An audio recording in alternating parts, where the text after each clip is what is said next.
Buenos días, vamos a dar inicio a nuestra sesión de aprendizaje en razonamiento verbal. ¿Me escuchan, jóvenes?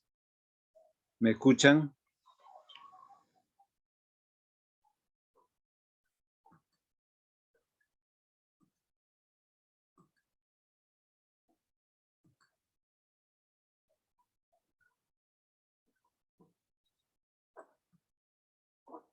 Bien, a ver. Bien, el tema de hoy día corresponde a comprensión lectora. Es un ejercicio que comprende varios textos. Entonces, en la teoría de comprensión lectora tenemos lo siguiente, ¿no? El elemento básico corresponde al texto. El otro elemento es el lector. El lector, el texto, y un tercer elemento corresponde a la decodificación. La decodificación consiste en ¿qué? En interpretar la idea principal, las ideas auxiliares, ¿no? Las ideas accesorias o complementarias, y luego el nivel de inferencia. Entonces, todo lo que es el tema, asunto, idea y ideas auxiliares es parte de lo que uno tiene que interpretar como lector. Pero desde ese punto de vista hay que ver también, hay ideas que uno tiene que inferir. La inferencia ya es básicamente aquella afirmación o aquel enunciado que ya no está inserto en el texto. Por ejemplo, tenemos en el primer párrafo o en el segundo párrafo. Entonces, en las preguntas o alternativas hay temas que ya no están insertos, que se da en forma implícita. Entonces, acá hay que diferenciar dos cosas importantes, ¿no? Los temas explícitos son los temas que están escritos en el párrafo o en el texto. Y los temas implícitos corresponden a temas que ya no están. Uno tiene que relacionar. A eso se llama lo que es la inferencia extrapolar más alejada. Bien, entonces, en este texto, por ejemplo, ¿no? Dice, las crisis del siglo XX han cambiado la imagen que teníamos de nosotros mismos. Hemos descubierto que en el alma de los individuos y, por tanto, de las colectividades existe un fondo oscuro, algo de lógica, la psicología y la sociología, fines seculares no habían intuido quienes defienden la razón. Me detengo ahí. ¿Qué significa fines secular? Fines seculares en plural. Fines secular significa fin de siglo. Bien, entonces, una determinación, básicamente, cuando finaliza un siglo, los últimos años del siglo pasado, por ejemplo, tenemos, ¿no? Tenemos en el siglo pasado del siglo XX, 1999, 1992, todos esos años de 1900 a 2000 son años fines seculares. Fin de fin, secular de siglo o siglos. ¿Bien?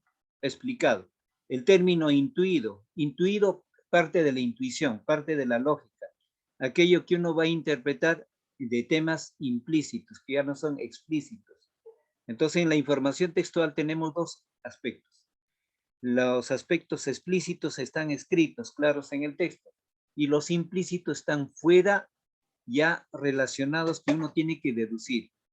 Y la intuición se relacionaría con la capacidad de razonamiento lógico que uno tiene sobre un tema. Prosigo en el texto. Explicado.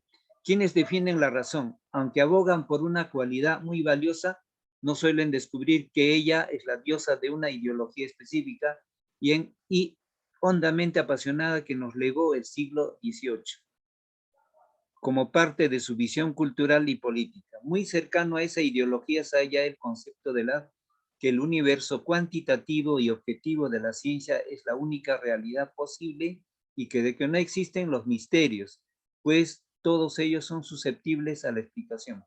Cuando hablamos de misterio, el grupo humano o la sociedad tiene su cultura y en esa cultura están los pensamientos que tienen relación al misterio. Por ejemplo, la religión. La religión es una especie de misterio, ¿bien? No son cosas objetivas, sino son cosas de pensamiento y de espíritu, ¿bien? Hoy, sin embargo, en que se agrietan las censuras y prejuicios multiseculares. Explico el término multisecular. Secular es siglo o siglos, ¿bien? Estamos relacionados con fines secular. ¿Y qué es multisecular? Secular es siglos, siglos.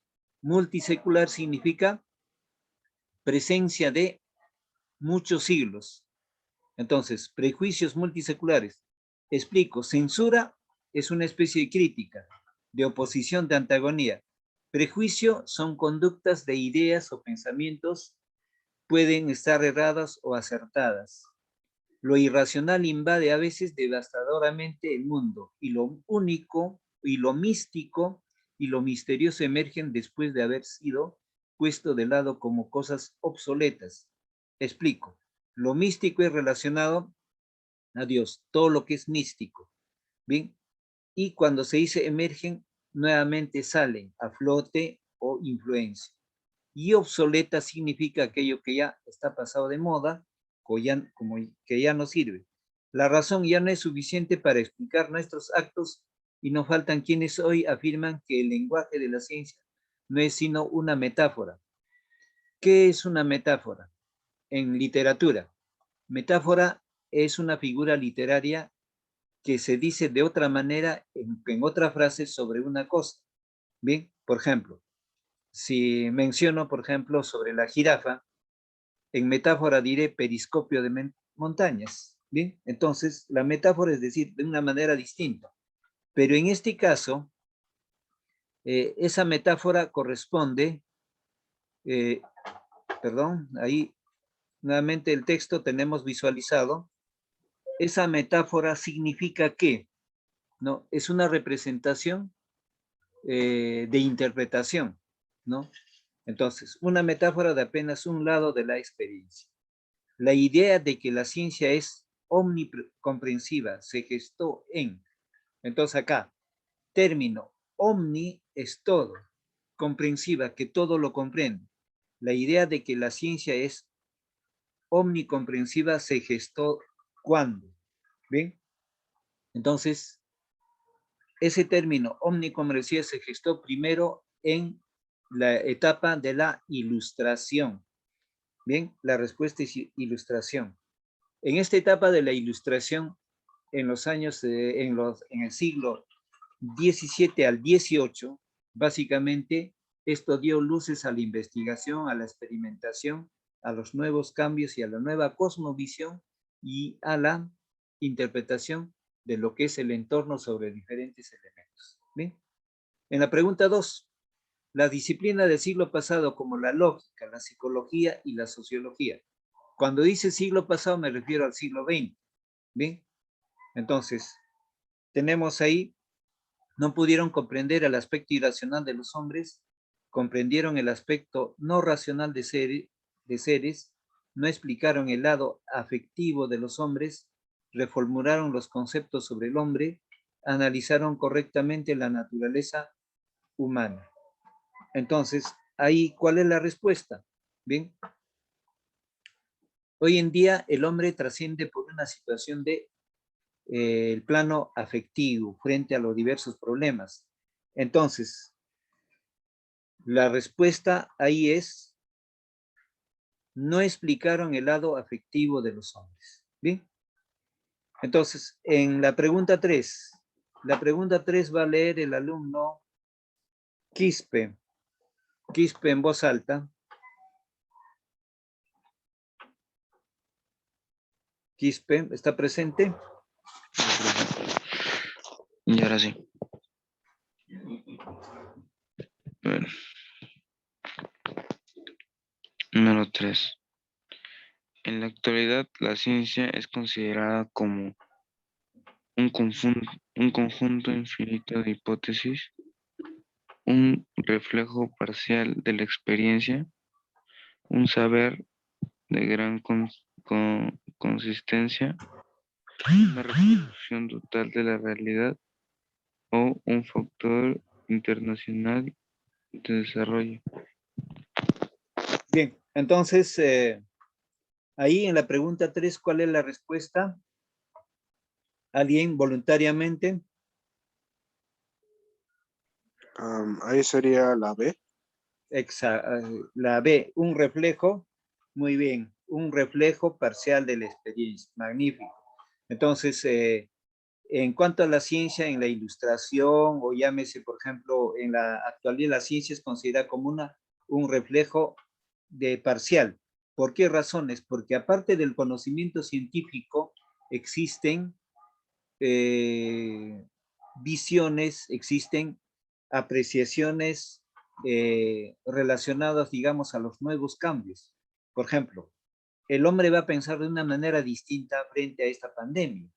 Es igual, en el siglo pasado, frente a las dos guerras mundiales, el hombre pensaba de una manera distinta y después de ella cambió su pensamiento. En los años 60 del siglo pasado también el hombre pensó de una manera distinta. Entonces la más adecuada es la B, un reflejo parcial de la experiencia. Bien, entonces tenemos, a ver, Amasifuen en la pregunta 4, lectura.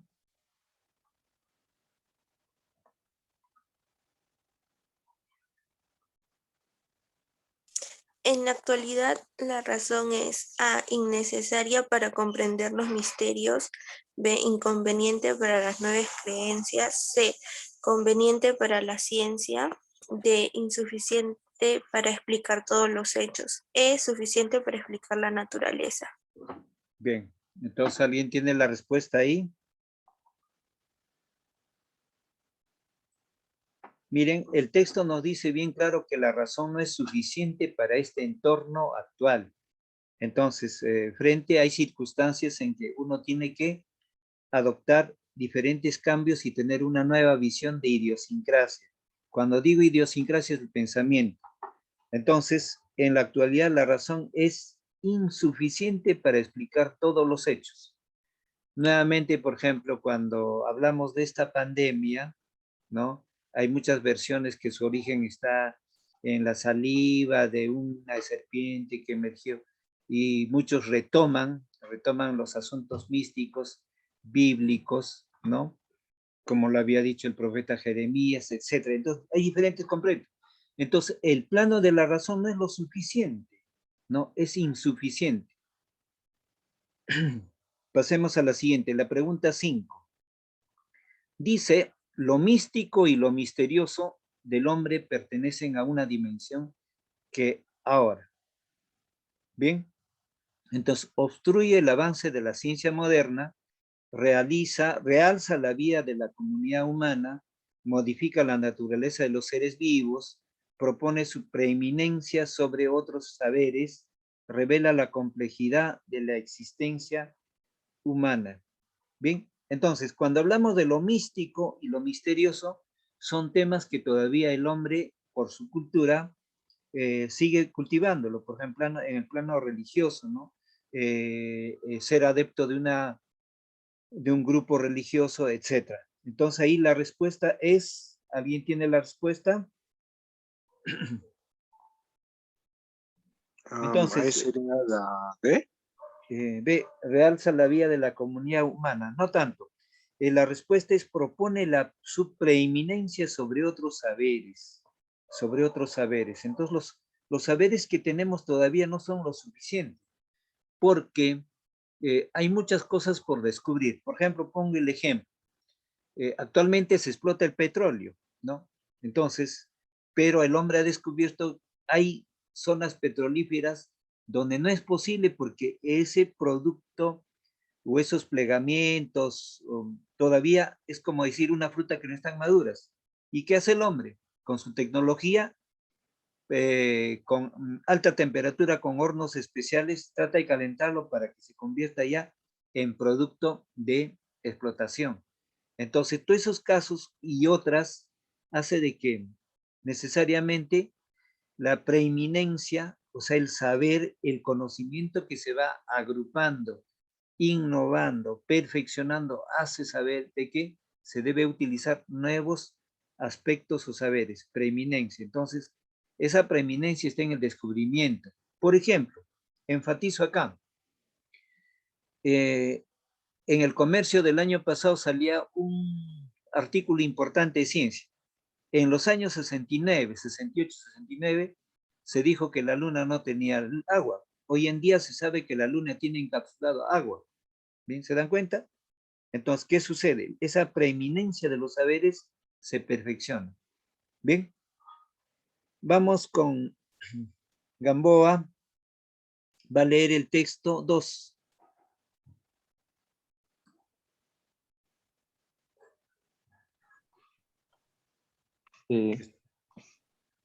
Las dos grandes religiones de la India estaban fundadas en concepciones distintas de la divinidad. El Islam se apoya en el profeta Mahoma y en el Corán. El hinduismo es una religión sin fundador, aunque revelada, Revelada sin dogma. sin dogma, sin liturgia. Para el Islam, el creador se desliga de su creación, ordena y reina sobre su obra. Para los hindúes, no. Para los hindúes, el creador y su creación no son más que una misma cosa. Los hindúes creen que Dios está presente en todas partes y es en todas partes el mismo. Dios es plantas, los animales, el fuego, la lluvia, el corazón. No hay para los hindúes más que una sola falta. La avidya, la ignorancia, no ver la presencia de Dios en todas las cosas. Bien, gracias. Para los musulmanes, antes de pasar a la lectura, el término avidya es un término hindú, de la lengua hindú, que manifiesta el conocimiento espiritual, ¿no? Pero en relación a sus dioses, a su creencia. Bien, entonces, para los musulmanes, Alá es en absoluto. El Corán prohíbe su representación. Entonces, este término cuando dice en absoluto, todo es Alef. Por ejemplo, toda circunstancia del hombre, según los musulmanes, invocan a Alá, todo. En cambio, en el católico no es así.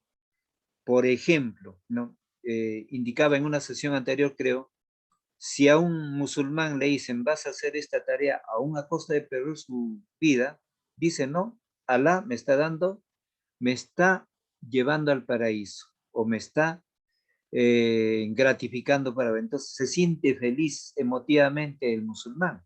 El católico no, por si al católico le dan una tarea donde va a perder la vida, no lo va a hacer, o va a temer, o va a dudar, va a vacilar. En cambio, el musulmán no. Por eso dice, Alá es en absoluto toda circunstancia del hombre. ¿Bien? El Corán prohíbe su representación. Una mezquita es un lugar desnudo. Las decoraciones permitidas son motivos abstractos o la repetición de los 99 nombres de Alá. Un templo hinduista es un inmenso bazar espiritual batiburrillo de diosas con el cuello enguirnalado de serpientes, de dioses en 6 brazos o con cabeza de elefante, de jóvenes vírgenes y representaciones eróticas. Bien, entonces, empecemos con el tema de la pregunta. ¿Cuál sería el tema del texto? El tema del texto. Esa pregunta es bastante sencilla. Bien, entonces, vamos La E. a ver, el politeísmo, B. No, La E. el Islam y el hinduismo en la India. Sabemos que en la India se cultivan diferentes religiones, aún también está el católico, ¿sí? Entonces, solamente está hablando del escenario de la India, el Islam y el hinduismo. El Islam se cultiva en diferentes países del Asia, ¿bien? 7. Los hinduistas piensan que Dios, a ver, está separado de su creación, está en todas las cosas, creó el mundo de la nada, está solo en los animales, es diferente al mundo. Bien, entonces la respuesta ahí es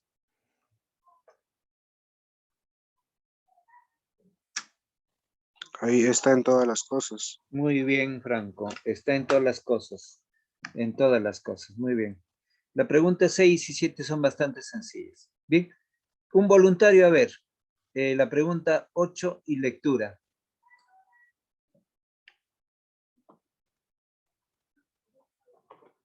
A leer la pregunta.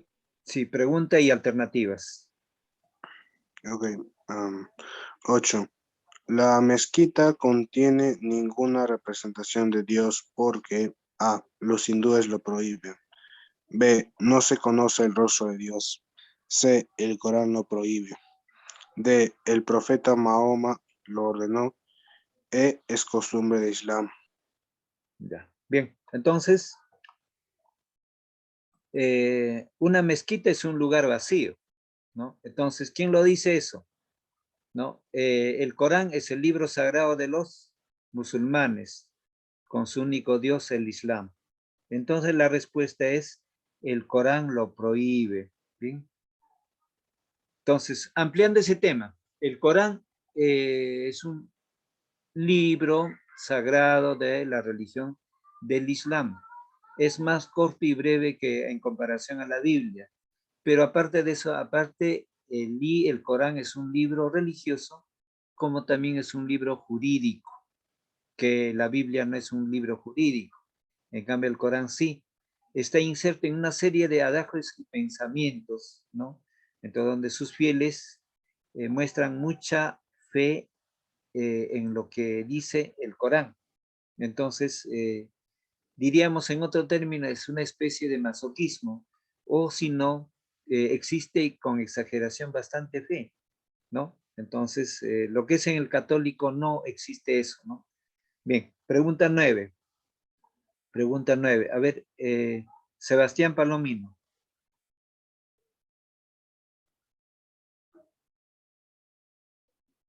Sebastián todavía no entró. Ya, bueno. A ver, vamos con Fabricio. Fabricio, ¿está presente? Ya, proseguimos. El hinduismo considera que su religión es monoteísta. Dios está solo en los animales. La ignorancia es imposible. Su religión no tiene fundador, ¿no? Todo lo mundano es pecado. Entonces, según el texto, corresponde que el hinduismo considera que su religión no tiene fundador. Entonces, la más próxima es la D.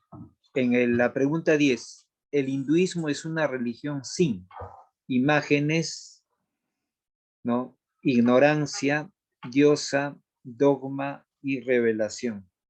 Entonces, el hinduismo es, ahí en esa respuesta, ¿cuál es su alternativa? La alternativa de respuesta es clara, en el texto está, es explícita, dogma. El hinduismo es una religión sin dogma. ¿Qué viene a ser dogma? Dogma es un conjunto de principios relacionados a la fe, ¿no? Dogma es un conjunto de principios relacionados a la fe donde existe lealtad, ¿no? Lealtad, sentimiento único y luego cumplimiento en base a ciertas normas. Bien, vamos al texto 3. Voy a leer una parte y el resto alguien complementa. Texto 3. La sociedad altamente tecnificada del futuro se configura en función del cociente de inteligencia, pues al disponer todos de las mismas oportunidades y ante la exigencia de un alto nivel de especialización que presentara este tipo de comunidad para su funcionamiento. Cada puesto de trabajo tendrá su candidato indiscutible. La tecnología de futuro será una meritocracia y, en consecuencia, las recomendaciones de nada servirán. Por ejemplo, el hijo de un individuo bien situado no podrá ocupar una posición análoga a la de su padre o su progenitor. Resumiendo, será una sociedad donde probablemente las escuelas licenciarán mayor proporción de gente educada que actualmente, pero donde la gran mayoría de los ciudadanos será incapaces de comprender el futuro mundo actualizado. Quizá comprendan los rudimentos del cálculo, de las ciencias naturales y de las humanidades, pero la investigación científica, los problemas gubernamentales y su interacción estarán fuera del alcance incluso de los licenciados universitarios. Además, la mayor parte de la gente tendrá que reconocer que desde el punto de vista de la lógica, las computadoras pensarán en líneas generales mejor que los mismos. Bien, entonces, ¿qué implica meritocracia? Meritocracia implica tener preparación. Entonces, el término mérito, esta es una palabra compuesta, es un sustantivo compuesto. Primero, simplificamos mérito. Mérito quiere decir son los logros positivos que tiene uno en su vida profesional o en sus estudios, mérito. El quien tiene más estudios accederá a un puesto. Y cracia es la determinación de un grupo humano que va a dirigir, ¿no? Que se va a gobernar o se va a administrar. Entonces, todo eso será ocupado de acuerdo a una evaluación. Pero no solamente los estudios, sino también el manejo y el conocimiento de un tema mediante los exámenes de evaluación. Bien, entonces meritocracia significa en este texto una tecnocracia de los demás. Entonces, ¿qué significa tecnocracia? Entonces, la tecnocracia corresponde al manejo de la tecnología, ¿no? Hoy en día, por ejemplo, el manejo de la informática o las redes sociales y más los otros complementos. Entonces, todolocracia corresponde a una forma de administración y gobierno hacia un grupo humano. ¿Bien? Entonces, ahí en la pregunta 11 tenemos, bien, conocidos e intelectuales, inteligentes y preparados, pudientes e inteligentes, preparados y ricos, ricos y recomendados. Entonces, meritocracia, mérito, ¿quién debe ocupar mejor? Significa que en este texto, una tecnocracia de las demás, ¿no? Eso implica a inteligentes y preparados. ¿Bien? 12. Un voluntario, a ver, pregunta 12, lectura e identificación de la respuesta.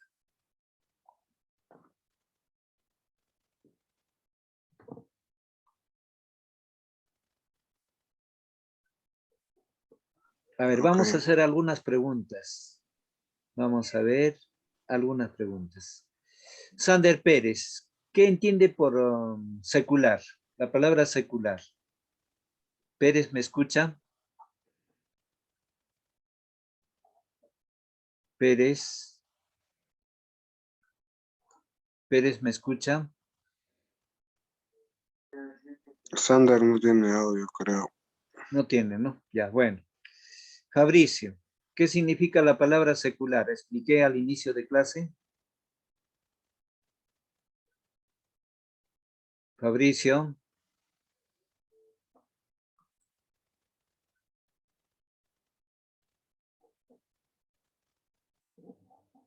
Ya. Fabricio, ¿me escucha? Profesor, ¿es algo que se repite cada siglo? Muy bien. Secular es relacionado al siglo o siglos. Algo que, entonces, muy bien. Algo que se repite en un siglo o diferentes siglos, ¿no? Entonces, explico acá, según ese primer texto, que se ha repetido a lo largo a partir del siglo XVII, a partir de la ilustración, que se ha repetido que es importante la investigación, la experimentación. Mire, del siglo XVI y XVII, en el siglo XVI, por primera vez el hombre descubre cómo es el corazón, cómo es el hígado, cómo son los pulmones. Y ahí empieza la experimentación, el campo de la ilustración, donde surge la famosa enciclopedia publicada en Francia. Entonces, en esa época de ilustración también surgen las primeras máquinas, ¿no? Entonces, ¿qué se ha repetido en eso? La experimentación continuamente en el campo de la ciencia. Pero hoy en día no basta ese conocimiento científico, sino hay otras cosas más, ¿no? Hay otras cosas donde el ser humano va a tener que ya otra apreciación de su sentimiento o llámese, por ejemplo, de lo que es de las circunstancias adversas que está pasando el hombre. Entonces, cuando digo fin secular, agregando esta palabra fin secular significa el fin de un siglo o los acontecimientos de fin, ¿no? Entonces, por ejemplo, se hablaba que al finalizar el siglo XX, los pensamientos fines seculares, ¿cuáles han sido? Que las computadoras iban a fallar, iban a cambiar de fecha, de que iban a haber terremotos, de que Año Nuevo se iba a festejar por más de 82 horas, etcétera. El hombre pensaba de distinta manera, pero no fue así. Las computadoras no se distorsionaron y cambiaron de las fechas, ¿no? Entonces, ese es lo importante. Entonces, el hombre piensa de una manera distinta de una etapa a otra. Entonces, acá tenemos el término secular y los fines secular. Entonces, manejar el significado es de mucha importancia. Bien, ahora volvemos a nuestro texto. Importante de que esté atento el alumno y para que le haga preguntas. Acá en el ejercicio 13, o faltaba desarrollar el ejercicio 12, ¿no? En la futura sociedad tecnificada habrá para cada puesto de trabajo una mayor exigencia intelectual, varios candidatos de un alto nivel, un postulante más recomendado que otros, un aspirante mejor educado que otros. Entonces, la respuesta adecuada es una mayor exigencia intelectual. Desde ese campo va a haber concursos. Quien sea el mejor ocupará un puesto de trabajo, ¿no? Entonces, esto tampoco es nuevo, ¿eh? En la sociedad inglesa, en la sociedad francesa, rusa, japonesa, en el siglo XV, XVI, habían concursos, o sea, en la administración ocupaban gente de mayor inteligencia. Y ahí retomo, en el mundo clásico, por ejemplo, en el mundo clásico antiguo, un rey, ¿a quién le daba la sucesión de su cargo en el reinado? Al hijo más inteligente, al hijo sabio, al hijo capaz. Pero no todo era eso, habían ambiciones personales. Y al haber esas ambiciones personales estaba el veneno, la brujería, las actitudes malévolas. ¿Qué pasó en el Imperio Romano? Por ejemplo, ¿no? El emperador César Augusto, sus hijos no pudieron ocupar el cargo de ser emperador que realmente debían hacer, porque su entenado llegó a ocupar el cargo de ser emperador de Roma. ¿Por qué? Porque su esposa envenenó a sus propios hijos. Entonces, más prefirió a su hijo primogénito, su esposa, que no era hijo del emperador César Augusto, y prefirió liquidarlos a sus propios hijos menores. Entonces, en Japón, en China también hubo así. Un general mata a toda la familia imperial y se corona como descendiente emperador, sin pertenecer a la realeza ni sangre. Pero aún así, estas sociedades prevalecieron la evaluación, la calificación de conocimientos para que dirijan la administración. Proseguimos. Ejercicio 3. Al disponer todos de las mismas oportunidades significa en este texto que todos van a las universidades, poseen la misma inteligencia, alcanzan notas altas, son igualmente dotados, tienen acceso a la educación. Bien, entonces, ¿cuál es la alternativa en este rubro? ¿Alguien tiene su respuesta? Ahí sería la B. A ver, ¿poseer la misma inteligencia? No, no exactamente. Poseen la misma inteligencia, el grupo humano no posee la misma inteligencia. Siempre va a haber una diferencia, aún en gemelos, ¿ah? Gemelos o siameses no tienen la misma inteligencia ni el uno ni el otro.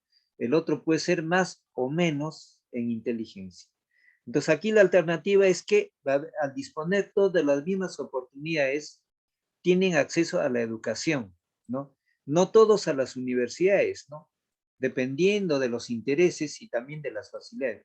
Entonces la respuesta más adecuada es tienen acceso a la educación. ¿Por qué? Porque ahorita mediante las redes ya no necesita, para ser técnico en muchas especialidades, mediante la red se puede educar en una determinada especialidad. ¿Bien? Siguiente, el mundo completo del futuro será comprendido por, a ver, los egresados de las universidades, todos los miembros de una población, una minoría de la población, los egresados de las escuelas, una mayoría de la población. Entonces, ahí la respuesta es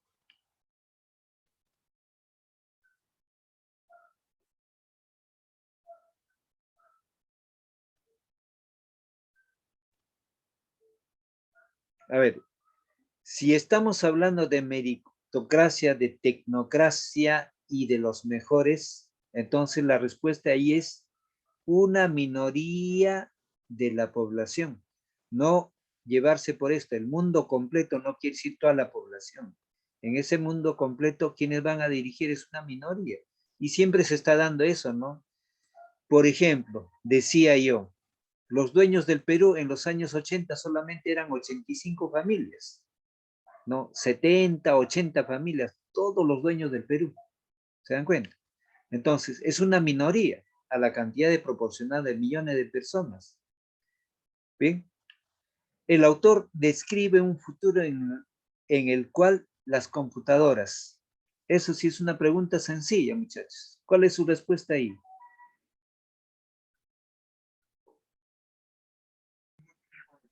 Superan parcialmente al hombre.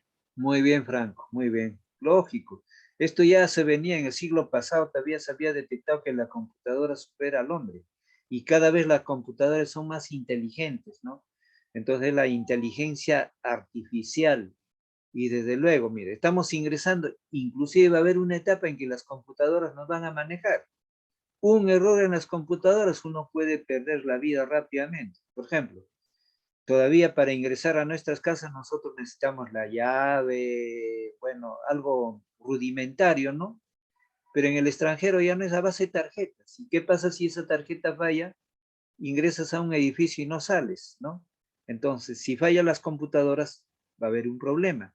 Si fallan las computadoras, como se ha visto en una película, si falla la computadora, una persona sana va a pasar a ser operada de un órgano. Entonces, va a haber una etapa en que las computadoras van a tener un dominio absoluto hacia el hombre. Vamos al texto 4. Al texto 4, a ver, un voluntario, un poco de energía ahí.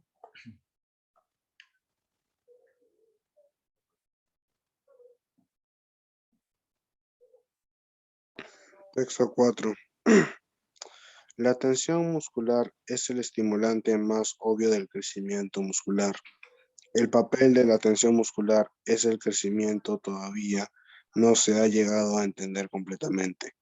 Se demostró hace más de 20 años que la cantidad de tensión era directamente proporcional al movimiento de aminoácidos hacia el músculo.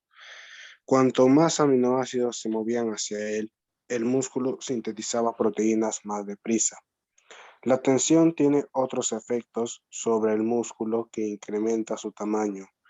Estimula directamente los procesos celulares que forman proteínas y aumenta la sensibilidad de dos hormonas anabólicas importantes para el crecimiento muscular, la insulina y testosterona. La intensidad del ejercicio también afecta el contenido proteico en los fluidos corporales. Uno de los cambios más importantes producidos en el entrenamiento de resistencia es el incremento del volumen sanguíneo. Esto se produce mediante la dieta adecuada, desarrollan proteínas plasmáticas y volumen sanguíneo. El sobreentrenamiento y las dietas bajas en calorías y proteínas reducen el volumen de plasma, lo que disminuye el rendimiento y la función cardiovascular. Muy bien, ya. Entonces quería hacer una recomendación antes que la hora nos gane, antes que la hora se vaya. Quiero dar una recomendación especialmente en los cursos que llevamos. Les había invocado en la sesión anterior ya varias veces de que escojan un tema para poder argumentar, porque en octubre tenemos un concurso de argumentación. Entonces, la argumentación es tan importante que así como en cada texto yo amplío, explico y toco un tema, entonces la argumentación corresponde, la palabra argumentar justifica dar las pruebas necesarias a un enunciado, a una afirmación. Entonces, frente a eso, es importante que identifiquen un tema, puede ser cualquier tema también de las 4 áreas, ¿no? Llámese de literatura, llámese de lenguaje o de razonamiento verbal. Entonces, enuncian o precisan el tema y luego van argumentando. Entonces, frente a eso, necesitamos de que cada uno escoja un tema